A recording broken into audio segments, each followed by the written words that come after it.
The next item is, unfortunately, I have tendered my letter of resignation from the Oxford Public Schools. I have reviewed it, in terms of my decision-making before bringing it forward, but I think it's in my best interest right now. And when I state in my letter that it's due to personal family matters which need my undivided attention and energy, I think you all can appreciate that life can change for all of us at a snap, and not that this is a death knell, so to speak, in terms of myself with health or my wife, but things have changed in a snap in the Malvey household. And as a professional educator, I believe my reputation and integrity are more important than what I may have to put people through with respect to trying to juggle a personal life and a professional life.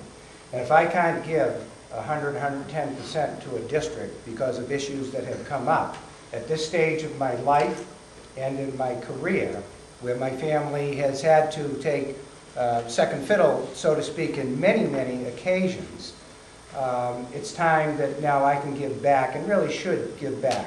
Circumstances have changed somewhat in my own household, as well as with my immediate family, extended somewhat now, but without going into the personal details, it's a time for father, husband to be back and pitch in, where over the years, many times I wasn't able to. I can recall in the days when I was doing my dissertation and being away many times in Washington, D.C., because I had to reside there for many months. You have to complete a residency program when you're going for your doctorate degree. And it was at a time when my children were growing up. So I missed a lot of those events because I had to be there. And it was very difficult, and I can recall in the dedication in my dissertation, I made note of that, for all the lost hours and moments that I may have missed with my family. So it's with a heavy heart that I do submit it, but also with a good deal of thanks to the Board of Education for allowing me the opportunity, for the wonderful, wonderful staff that I work in the immediate office area, although I'm still not thrilled with Rita stepping out and retiring. But to the administrators, to the staff that I have met in the school district, to the parents, including the boosters, the PTO groups, and other individuals that I would have a full list on, I firmly believe that you have the potential to be one of the most outstanding districts in the state of Connecticut. And the reason I say that is that once the snow melted, and I could get away from the roof. I love seeing the roof membrane up there now. But once we're able to get past that and start to deal with some of the real good items, included the discussions in the budget, but more importantly, curriculum, instructional areas. Heath mentioned going forward with this data training. That's going to be a key as you look down the road. So I think you got a lot of pluses going for yourself. And I think we have an outstanding staff. I hate to use this analogy, but I'm a Notre Dame football fan. And on a Saturday afternoon, of course, you could be any fan of football, but on a Saturday afternoon in particular, there's a mystique about the Notre Dame tunnel when the team comes running out of the tunnel.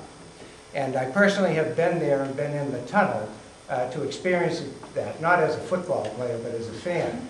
But the analogy I want to make is that when the Fighting Irish or whoever the other team is there, as in any other football program in the country, there's an air of enthusiasm, a little bit of jitters. You can actually see the players beside the bump and the high fives and whatnot.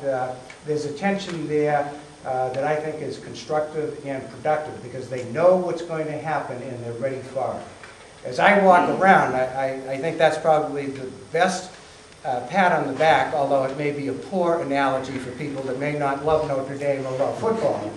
But we got some people out there that are real charged up about the next step here in Oxford.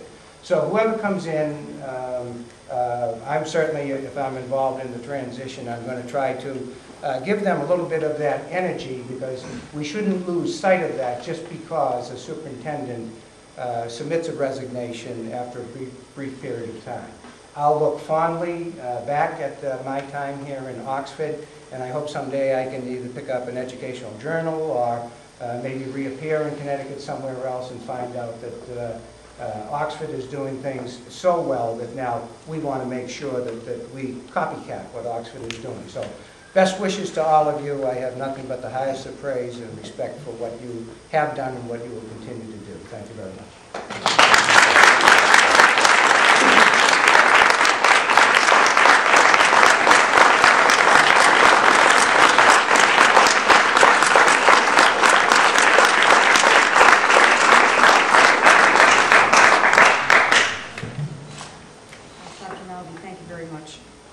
For all those nice words that you said. I know that we still have you here for another 90 days, and we're looking forward to working with you as best as we can and doing as much as we can during those 90 days. As you pointed out, Oxford has a lot of potential. We have a lot going on, and I know that while you're here, you're going to help guide us through those stages.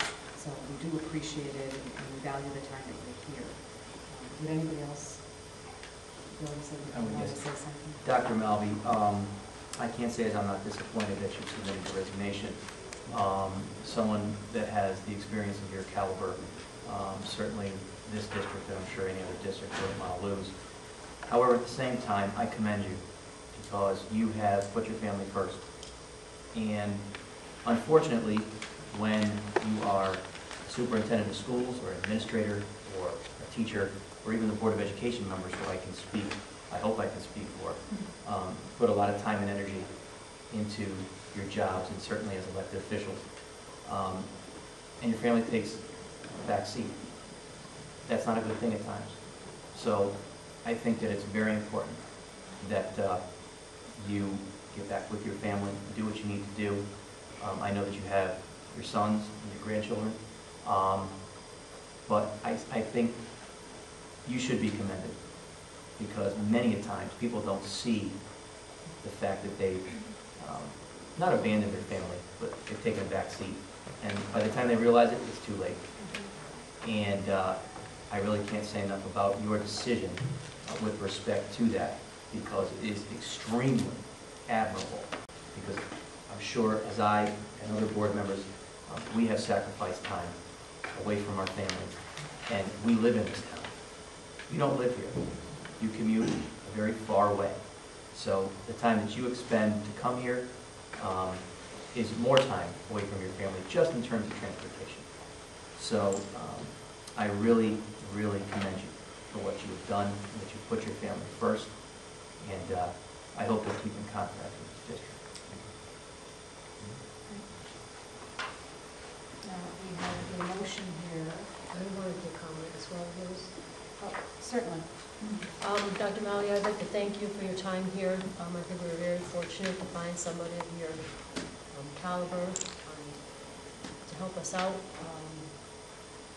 I can't say that I'm also very disappointed and surprised, considering we were just working on goals for you in the last few weeks. And Rose just called me last week about setting up a meeting to discuss goals. I am very upset, though, because I think there's very much more to this story here.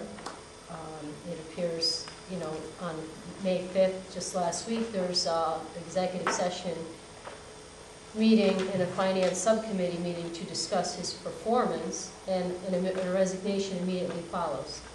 Seems to me there's more to the story, and I'm disappointed that this kind of thing always has to happen behind closed doors and without communicating anything, all of it to the full board or to